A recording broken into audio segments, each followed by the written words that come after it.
Es un título un poco particular y sin sentido si lo vemos sin contexto, pero encierra dos cosas interesantes. La primera de ellas es lo de los 90 días. Aunque el tema venía ya de finales de 1991, básicamente para el CES de invierno ya Nintendo había tomado una decisión al respecto. Me refiero a los 90 días de garantía que colocó como política en Norteamérica. En Estados Unidos muchas tiendas y cadenas le dan prioridad absoluta al cliente. En el caso que nos ocupa hablaremos de la tienda Target específicamente. Por experiencia propia, ya que lo he visto, esta tienda suele aceptar devoluciones hasta de pantalones usados por varios años en estados pésimos, sin poner resistencia ni hacer preguntas y devolver el dinero de manera íntegra o dar un cupón de compra al cliente. Por este motivo, en los primeros meses del lanzamiento de la Super NES, Nintendo se vio con un gran problema encima. Muchos padres estaban devolviendo la vieja NES y llevándose una Super NES sin necesidad de pagar nada o una diferencia muy pequeña. Y no importaba qué tan viejas fueran, si tenían 6 meses o 7 años, ni las condiciones. La tienda simplemente aceptaba el producto y devolvía el dinero casi de forma íntegra. A Target particularmente no le preocupaba esto, ya que estas unidades solían devolverlas a la propia Nintendo por un reembolso. Pero Nintendo empezó a verse con un problema serio. La gente se estaba llevando su nueva Super NES por prácticamente nada. Y Nintendo se estaba llenando de un sistema que la gente ya no quería comprar. A Nintendo no le quedó más alternativa que colocar una garantía limitada de 90 días. Esto por supuesto no le gustó a Target, ya que ese no era el modo de hacer negocios de ellos. Y además consideraban que sus casos eran realmente muy pequeños. Nintendo entendía que si un padre había comprado en agosto la NES para un mes después ver en la calle la Super NES, había un motivo real para querer devolver la consola y adquirir la nueva, y no quería que el consumidor se sintiera traicionado, pero no veía sentido a que se devolviera un producto que había sido usado por años para comprar uno nuevo. Aún así, Target no estuvo de acuerdo y decidió romper relaciones comerciales con Nintendo alegando diferencias corporativas. Pero esto cambiaría tiempo después y volverían a seguir haciendo negocios. Una anécdota un poco oscura quizás, pero bastante interesante creo yo. Y aunque el año de Nintendo se inició con estos cambios, lo que no cambiaría era el lanzamiento de una cantidad enorme de excelentes juegos, aunque enero no fuera particularmente impresionante.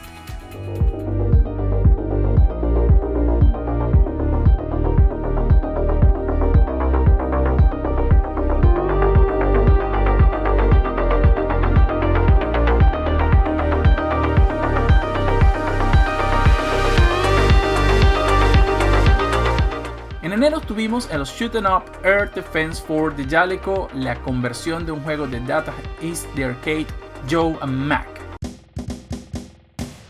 Un juego que aunque no era particularmente revolucionario, tenía una base jugable divertida, mucho reto, grandísimos sprites, una conversión del arcade realmente competente.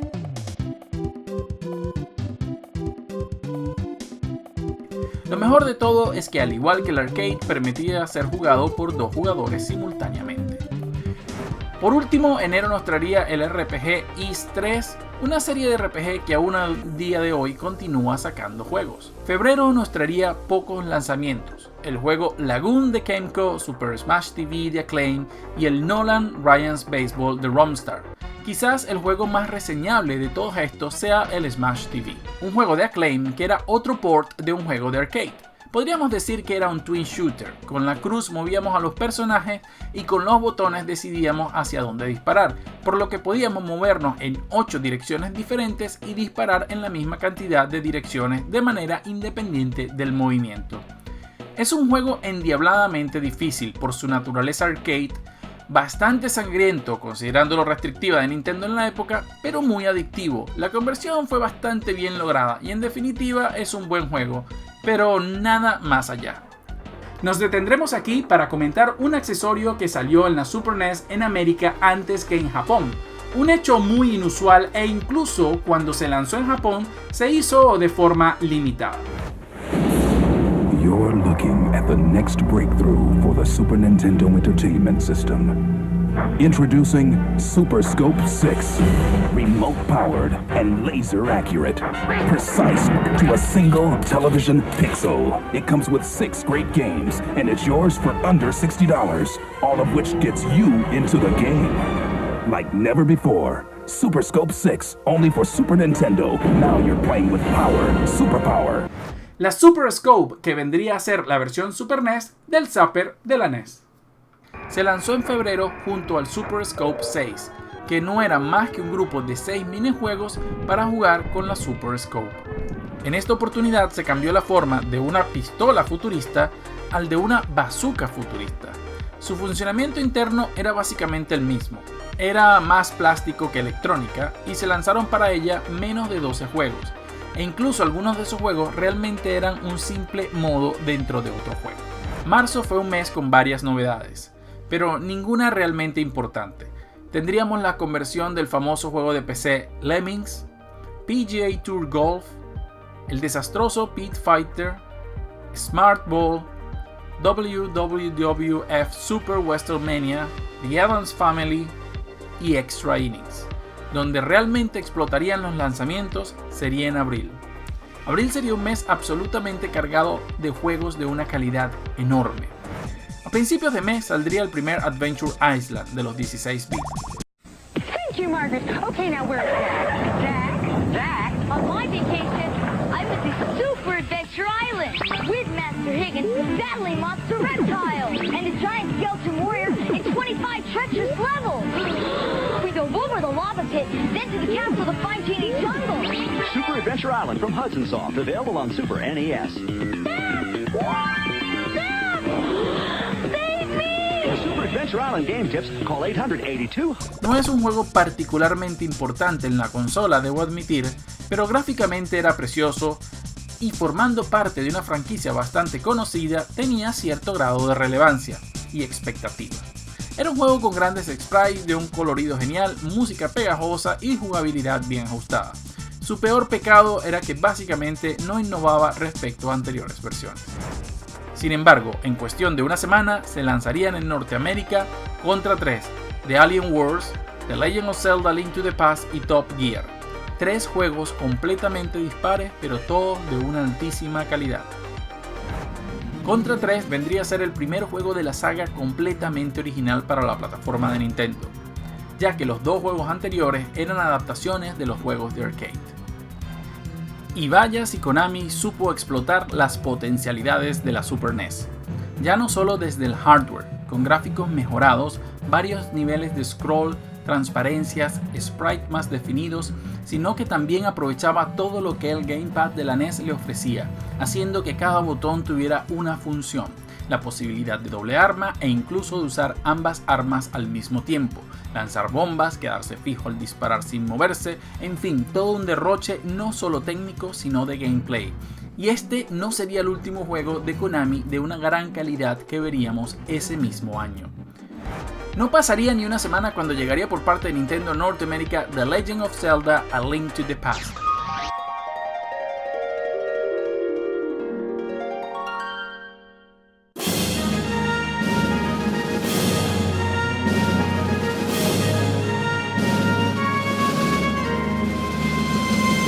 Introducing the epic challenge that only the Super Nintendo Entertainment System could make possible. Across endless land and water, you search. Deep into a parallel world where light becomes dark, you search. And just when you think your search has ended, you find it's just begun. The new Legend of Zelda: A Link to the Past. Now you're playing with power, superpower. Un juego que aún a día de hoy es considerado por muchos, yo incluido, el mejor Zelda de la historia.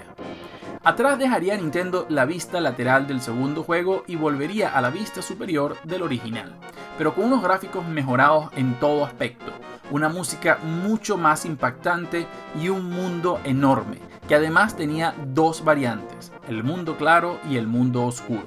Este juego fue tan enorme que sería uno de los primeros en utilizar un cartucho de 8 megabits por parte de Nintendo.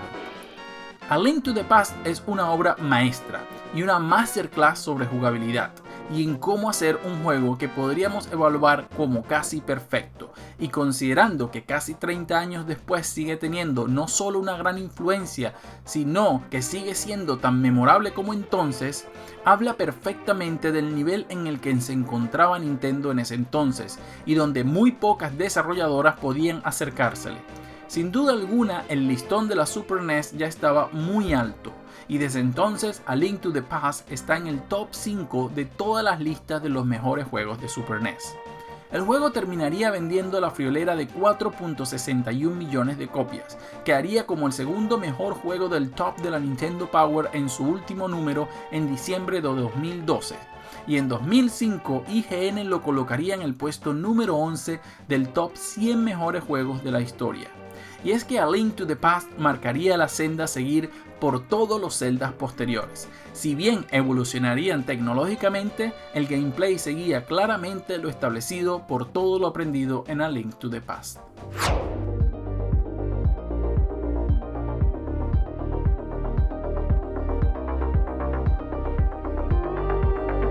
Finalmente, en abril tendríamos la llegada de un juego que, sin revolucionar, marcaría una huella: Top Gear de Capcom.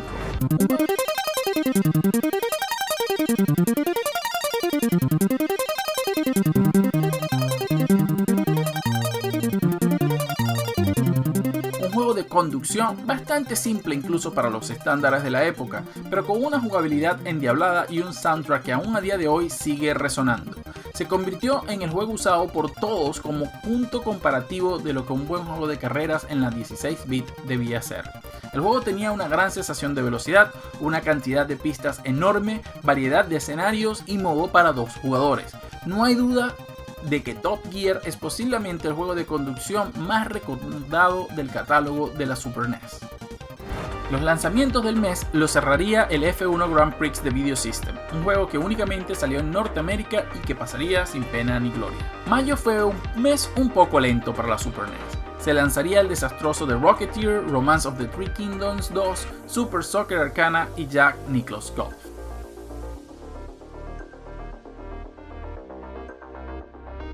Junio sería un mucho mejor mes en líneas generales. Iniciaríamos con un juego de puzzles basados en los Simpsons, Krusty Super Fun House, un juego algo infravalorado a mi parecer. Llegaría Space Football 101, Great Kitchen Super Battleton, Work in the Golf, Super Soccer Champ, el Shoot 'em Up Thunder Spirit, y cerraríamos con uno de los mejores juegos de la plataforma.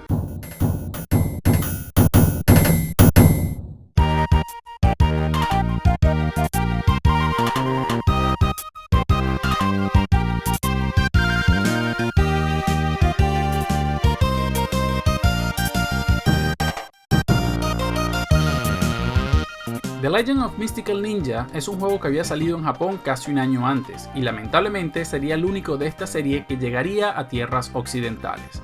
Una gran pérdida porque, a pesar de ser un juego de inicio de generación, Konami nuevamente demostraría que estaba en el tope de su juego, creando otra genialidad técnica y jugable. El juego mezcla las plataformas con la exploración en vista isométrica, con cantidad de minijuegos, un gameplay ajustadísimo, unos gráficos muy coloridos, efectos de rotación de niveles, una música súper pegajosa y variada, y además de ser una japonesada espectacular, sin duda alguna es otra gran joya del catálogo de Super NES, que todo fan de lo retro no puede dejar pasar. Julio sería un mes con solo 3 lanzamientos. Primero nos llegaría Club, una adaptación del juego de mesa, seguido por Spunky Quest, un juego considerado una joya oculta del catálogo de la Super NES, y por último el juego de peleas que redefiniría un género.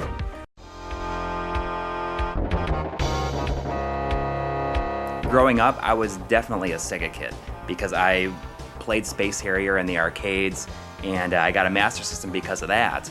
And, you know, my brother had a Nintendo, an original Nintendo, but I guess my friends and I were all very, just like pushed away a lot of Nintendo stuff. It wasn't until Street Fighter 2 was coming out on the Super NES that I decided that like maybe one console isn't the way to go anymore, and I needed to play other systems. There was a big price drop, and I had been mowing lawns all summer, so I used that money to buy a Super Nintendo with Street Fighter 2 about 2 weeks after it came out. And I remember the day I got home with it, and I was all excited to set it up. The power had gone out in my neighborhood, and I had to wait all day long before I could even play it. And there was a little bit of fallout, I guess, with my friends because I had gotten a Super Nintendo and I kind of betrayed Sega. You know, it was the power of Street Fighter 2 that kind of brought us all back together. But I feel like I got into the system at just the perfect time. You got games like Zelda, Link to the Past, and I didn't even really like Zelda until I played this. And today, I feel like Zelda Link to the Past is maybe a perfect video game, which is I'm not sure if I would really attach that sweeping statement to any other game out there. So yeah, I mean, I kind of go back and forth whether or not the Super Nintendo is my favorite system of all time or maybe my second favorite. It kind of goes back and forth between the Super Nintendo and the Sega Genesis. But I think that the Super Nintendo maybe has more games that I'm passionate about, even though I was a Sega kid for so long.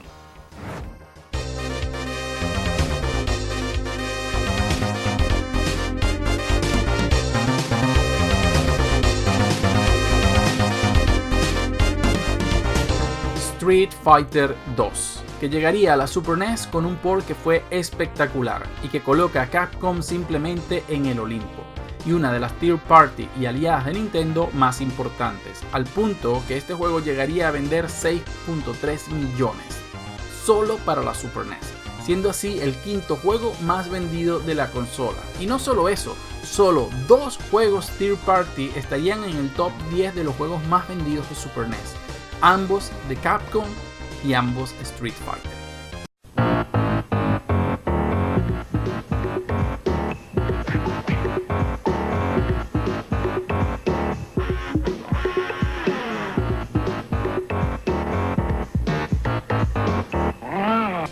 El concepto era simple: 8 peleadores diferentes se enfrentaban entre ellos en duelos, y donde ganaba quien venciera 2 de 3 posibles rounds, aunque las opciones te permitían modificar algunas reglas.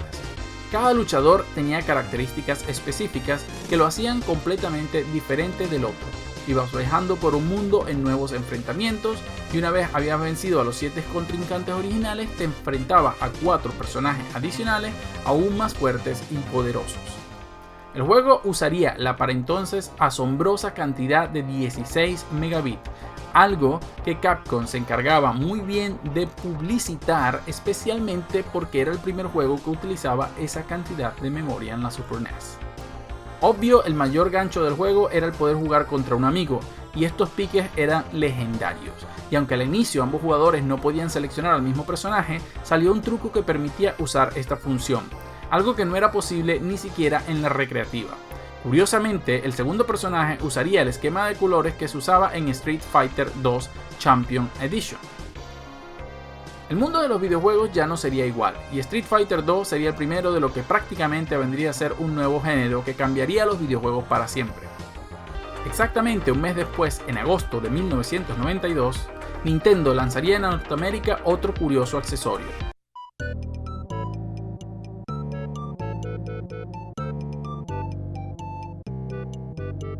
Aunque realmente podríamos decir que Nintendo lanzó otro particular juego que venía acompañado de un curioso accesorio, Super Mario Paint, que vendría junto al Super NES Mouse. Aunque realmente podríamos decir que este juego era más un centro de actividades donde podías dibujar muy al estilo Paint, crear tus propias composiciones musicales y jugar a un divertido juego de matar a la mosca. El juego fue muy bien recibido por la crítica, así como por el consumidor, e incluso varios programadores de videojuegos actuales hablan del efecto que tuvo en sus vidas como fuente de inspiración en sus diferentes herramientas de creación. Aunado a eso, el periférico tuvo mucho más soporte que la Super Scope, al menos en Japón, donde más de 40 juegos son compatibles con el mismo. Agosto seguiría su curso con juegos como Rampart, Super Play Action Football, Magic Sword,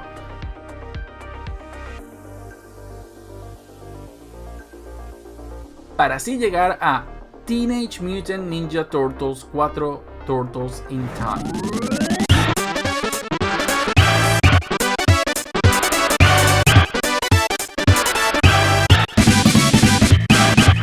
Konami regresaría nuevamente con un port de arcade, el Teenage Mutant Ninja Turtles Turtles in Time. La numeración fue agregada a la versión del Super NES para mantener el orden con los juegos que ya habían salido anteriormente para la NES, siendo el último el TMNT3 Manhattan Project.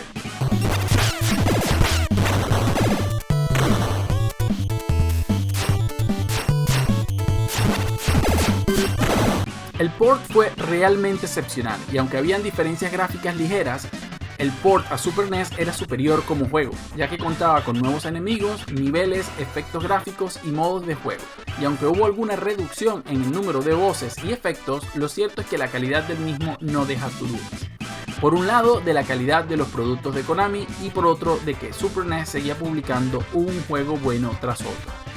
Incluso muchos consideran la versión de Super NES superior al arcade en general. Agosto cerraría con Ca Bluey, un juego de puzzle poco conocido, pero que merece la pena que le eches un ojo. Septiembre llegaría con F1 Rock Race Champions, George Foreman's KO Boxing, Monopoly, Robocop 3, Super Bowling, para así llegar al plato fuerte del mes.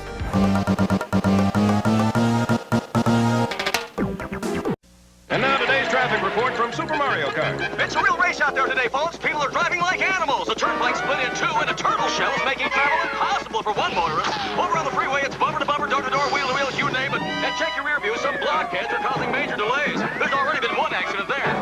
And watch out over on I-94. A banana peel is making things a little slippery. And that's traffic. With two-player split-screen action, you've never been in a race like this. Super Mario Kart, only for the Super Nintendo Entertainment System. No wonder the best play here. Super Mario Kart, el juego que iniciaría una de las franquicias más importantes de Nintendo, un experimento y una apuesta completamente diferente por parte de la gran N, inventando prácticamente un nuevo género. Usando a sus personajes más famosos, Nintendo nos trae un juego de karts completamente desenfadado, en donde íbamos a competir en unas locas carreras de karts contra varios contrincantes, y que podía jugarse de 1 o 2 jugadores, y donde iríamos obteniendo objetos que usaríamos luego como armas contra nuestros contrincantes, como caparazones rojos que son teledirigidos, o los verdes que rebotan, o el hongo que te da un turbo. El juego, como no, haría uso del modo 7 y del chip DSP-1, que ya sabían usar también gracias al conocido Pilotwings. El juego contaría con 20 pistas completamente diferentes, basadas en diferentes lugares del universo de Nintendo. Asimismo contaría con un modo batalla que sería el resultado de muchas amistades rotas, pero de grandes risas. Nintendo, en su flamante Super NES, acababa de crear otra franquicia que definiría el rumbo a seguir para todos los demás juegos. Sin abandonar septiembre, Konami volvería a demostrar su buen quehacer, esta vez con un shoot 'em up de naves de una calidad fantástica, Axelai.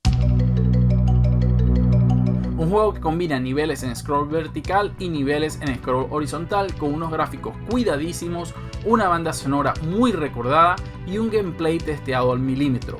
Aunque no sea un título que hiciera historia, sí es un juego muy querido y recordado del sistema, y seguía marcando la calidad de Konami como desarrolladora y colocando a la Super NES en una buena racha. El resto del año estaría cargado de lanzamientos, aunque había muchos títulos de calidad, digamos que no destacaban, eran juegos cumplidores sin más. Sin embargo, siempre había algún título de mejor calidad que otros. Curiosamente, octubre, a pesar de ser un mes cargado de lanzamiento, diría que los mejores títulos son Final Fantasy, Mystic Quest y Hook.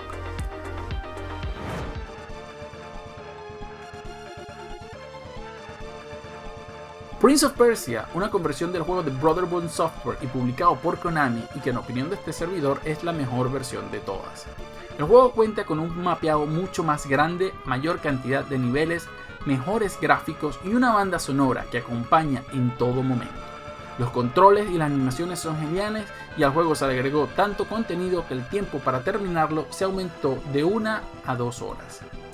En noviembre la cosa mejoraría, pues tendríamos más lanzamientos, 3 de ellos de gran nivel.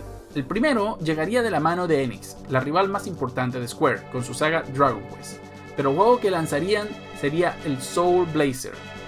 El primero en lo que es considerado una trilogía de RPG, que si bien en su época no fue el juego más vendido, hoy es considerado por muchos un JRPG de gran importancia y calidad.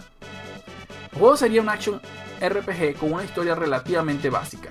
El maestro envía a uno de sus compañeros y le da forma humana para ir a liberar a la Tierra del espíritu malvado de Death Toll, que ha destruido los pueblos y se ha apoderado de todas las almas, dejando de esa manera al mundo sin vida. Para ello, nuestro héroe debe liberar 6 regiones y así recuperar 6 gemas que le permitirán abrir el camino al enemigo final. Si bien el juego no fue revolucionario gráficamente, sí tenía un muy buen nivel, con una variedad de sprites y fondos, animaciones geniales, gran variedad de enemigos y una banda sonora de gran nivel. Sin duda, un grandioso comienzo para esta saga.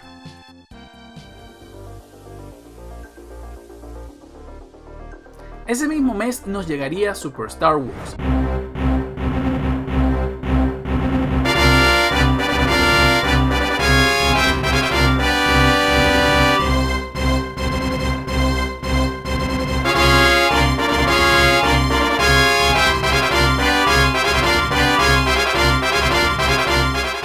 Juego de la saga para la Super NES y de la mano de la propia LucasArts y JVC.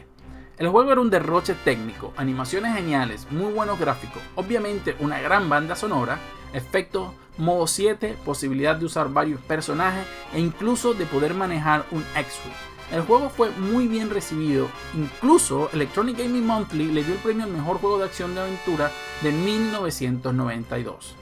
Pero si de algo peca el juego es de una dificultad endiablada, al punto de ser frustrante. Este es un juego solo para los más pacientes y habilidosos. La Super NES seguía su camino con un lanzamiento tras otro. Sin duda alguna, uno de los menores problemas del sistema eran los tiempos muertos. Siempre había algún buen lanzamiento a la vuelta de la esquina. Pero no quiero terminar 1992 sin nombrar The Magical Quest starring Mickey Mouse.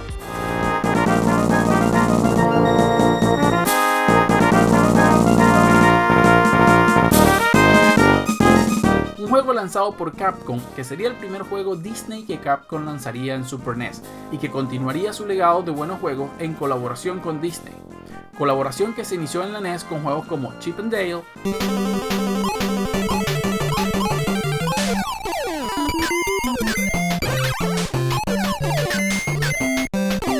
DuckTales,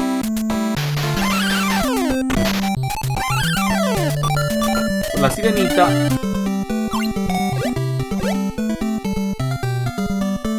o Los Rescatados. Al igual que esos juegos, Magical Quest era un juego sencillo, orientado al público infantil, que sin embargo era muy divertido incluso para adultos, y estaba lleno de secretos, unos gráficos realmente muy bonitos y una animación espectacular. Y aunque esta colaboración eventualmente terminaría, Capcom nos regalaría varias joyas más de Disney en la Super NES antes de que eso ocurriera. De ese modo cierra la Super NES el año 1992. From the stretch, Garcia's 1-0 pitch is swung on and well to center field. Griffey going back, he's at the track, he leaps, and they make the catch! Holy cow, he got it! One of the better catches by Griffey! Holy... Sin embargo, aún nos falta por explicar lo que colocamos en el título sobre el año del marinero. Y para eso tendré que ir hasta 1994, un par de años adelante. Y es que Nintendo publicaría en 1994 un juego de béisbol que solo se vendió en Estados Unidos, Ken Griffey Jr. Presents Major League Baseball, un movimiento inusual para Nintendo. Lo primero es que era un juego deportivo con un corte realista, y lo segundo, el utilizar a una estrella deportiva. Luego de lo ocurrido con Mike Tyson en Punch-Out, Nintendo se había cuidado de no repetir esto. Entonces, ¿por qué hacerlo? ¿Y por qué precisamente Ken Griffey Jr.? La respuesta es simple, porque Ken Griffey Jr. era la estrella de los Marineros de Seattle. Y si aún sigues confundido, no te preocupes, yo te explico. En 1992, el para entonces presidente de Nintendo, Hiroshi Yamauchi, usó su propio dinero para comprar la mayoría accionaria del equipo de béisbol, los Marineros de Seattle. Aunque está claro que esto puede verse como una inversión, lo cierto es que Nintendo lo hizo como un gesto de buena fe con la ciudad donde se encuentra su sede principal en Norteamérica, ya que las oficinas principales se encuentran en Redmond, que están al lado de Seattle. Esto porque el equipo corría el riesgo de ser mudado a otra ciudad, y Nintendo, a modo de agradecimiento, compró el equipo y le inyectó el dinero necesario para que siguiera funcionando donde estaba. Gran gesto por parte de Nintendo. Lamentablemente, Yamauchi murió en 2013 y las acciones fueron transferidas para su control a Nintendo de América, supervisadas por Satoru Iwata. Pero luego de su muerte, Nintendo consideró que era hora de vender sus acciones y de ese modo Nintendo dejó ir el equipo. Curiosamente, Yamauchi jamás asistió a un solo partido del equipo. Y de este modo terminamos 1992. Acompáñanos en el próximo episodio donde estaremos hablando del año 1993, que no solo fue un gran año para la Super Nintendo en términos de lanzamiento, sino que fue un año de conmoción para la industria de los videojuegos y donde Nintendo y Sega fueron sus principales protagonistas.